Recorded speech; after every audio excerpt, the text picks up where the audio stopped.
my apologies right out of the gate. This is going to be geeky. I am looking into my Canon EOS M6 camera that has an ARCA mount attached to it.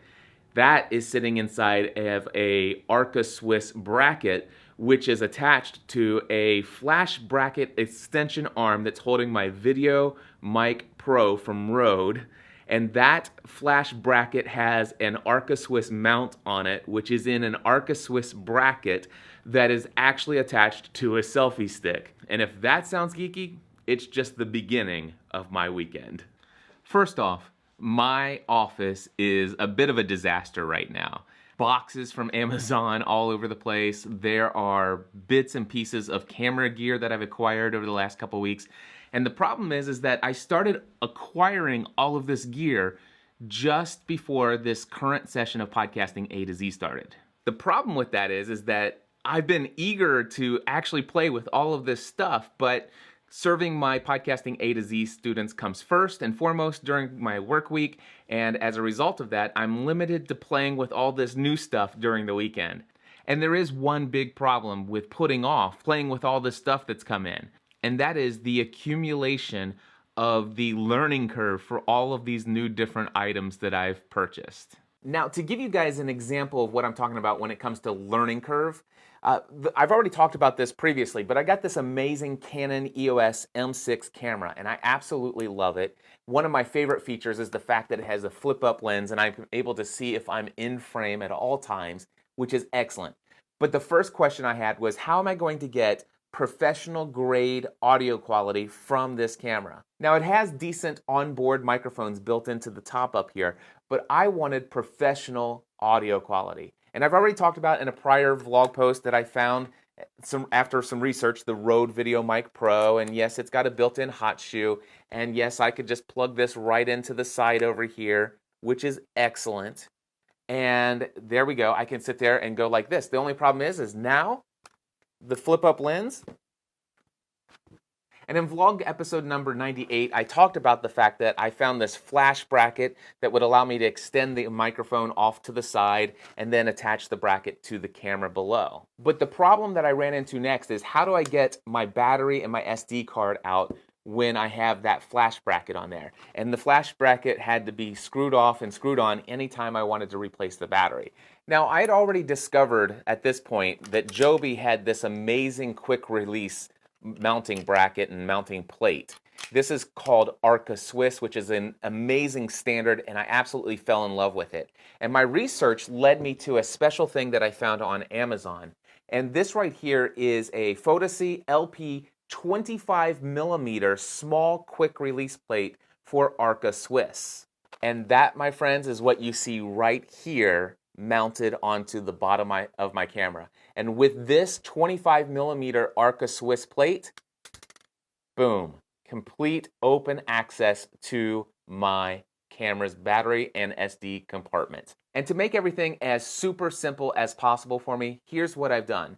I took the flash bracket that I put my Rode Videomic Pro on, and I went ahead and attached an ARCA Swiss mounting bracket onto the top of it where my camera would go. And then, to make it even easier to put all of this onto a tripod, I went ahead and put an ARCA Swiss plate on the bottom of it. Everything is tightly secured so that I don't have to ever take these things off and put them back on over and over again. And so here's what I've got. I have, let's just take this little mini Joby Gorillapod, and we will put this right on there. Boom, super solid. And then I can take my camera, and I can just flip that thing right in here. Tighten that down. We're good to go.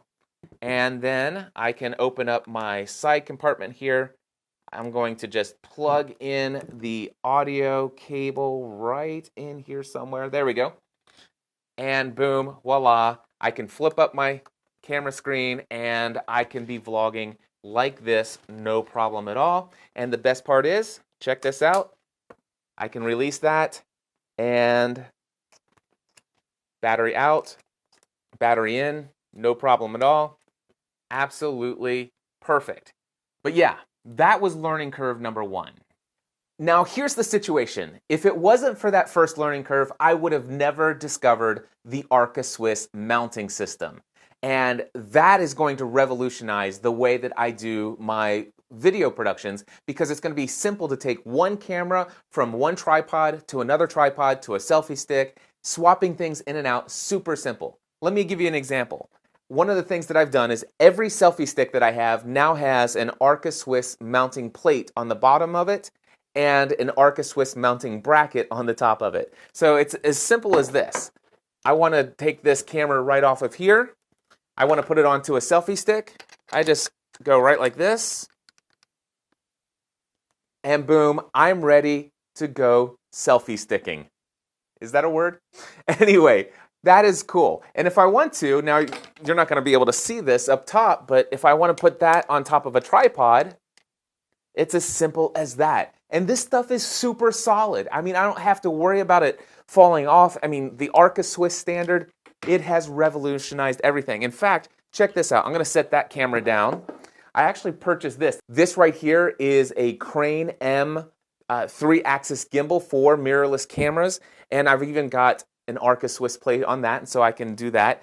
But I have another selfie stick over here, and just to give you an idea, you know these little tiny, these little cell phone things?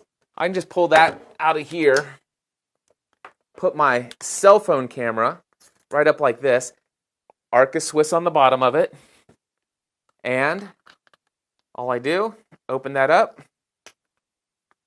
and then tighten this down, and I have selfie stick.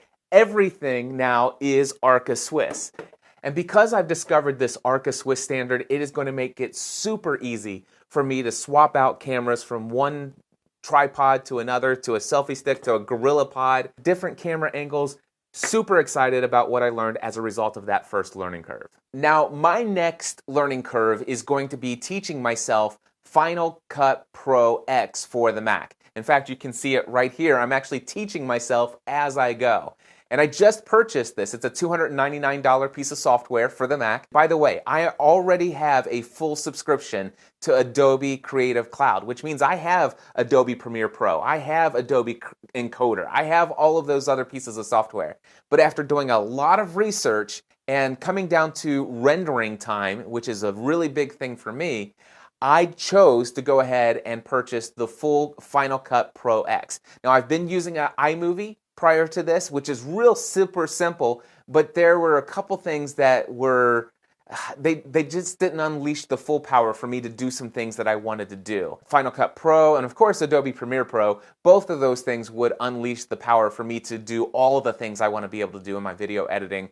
But when it came down to it, I decided Final Cut Pro X, mostly due to the fact that rendering times on a Mac is so optimized, it's super fast. I could render 2 or even 3 times the speed of actually rendering Adobe Premiere Pro on my Mac. And so that's a big deal for me. But yeah, I have to teach myself how to use this new software. All the things that were super intuitive before, things are in different locations. So now every time I want to do something like a Ken Burns effect, I have to go and search that on Google. And the nice thing is that the answers are there, but yet it's another learning curve. Everything I want to do, I have to learn it from scratch all over again in a brand new piece of software. I'm kind of excited about it, but it brings about a little bit of anxiety as well. Another thing that I'm going to be learning how to use is this device right here. This is a brand new 3-axis gimbal for mirrorless cameras. This is the Crane M. And I've already discovered how to use it a little bit, and I'll show you real quickly what I'm doing here, panning through the room as I'm going back and forth. But you can see this has really awesome image stabilization. And so you can see my mess of an office over there.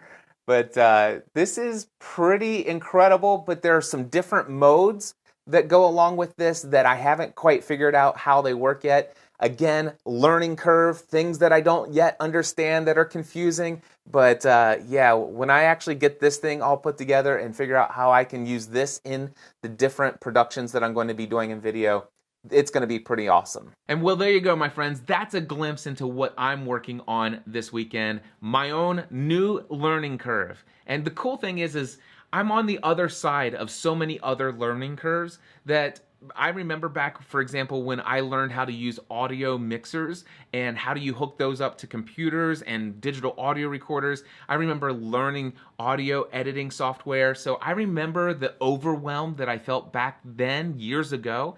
And now knowing on the other side that here I am years later and that stuff is like easy as cake. I mean, it's absolutely second nature to me today. What I'm facing today, new learning curve challenges, new software, new hardware. And in fact, I've learned even a ton just creating this vlog entry alone with multiple different cameras, different angles, different pieces of equipment. One thing I learned and a frustration is that I purchased the wrong stabilizer. Yeah, the one I showed off here, it looked great, right? Except for the fact that it was just over the weight limit and I noticed that it was acting up. And it's probably due to the fact that I'm 350 grams over the weight limit that this thing says it can carry if you add the lens that I want to be able to use and you use the ARCA Swiss mounting system that I want to use. And so I'm sending this back to B&H and I've ordered the bigger gimbal, the one that will carry up to 3.4 pounds. So again, another part of the learning curve experience. There's some frustrations, there's delays, shipping things back, getting new things, waiting for them to come in so that you can be able to do the video production that you want to do. It's all a part of the learning curve. And the good news is that once you get through the learning curve, you're able to create new things that you were never able to create before. You're able to reach a new audience in new ways. And that's what excites me, that's what motivates me, and that's why I'm doing what I'm doing with all of this camera gear. Anyway, my friends, thank you so much for tuning in. If you like this channel, be sure to hit that subscribe button. And until next time, I encourage you to go out of your way to learn new things, get through those frustrating learning curves, and to take everything that you do to the next level.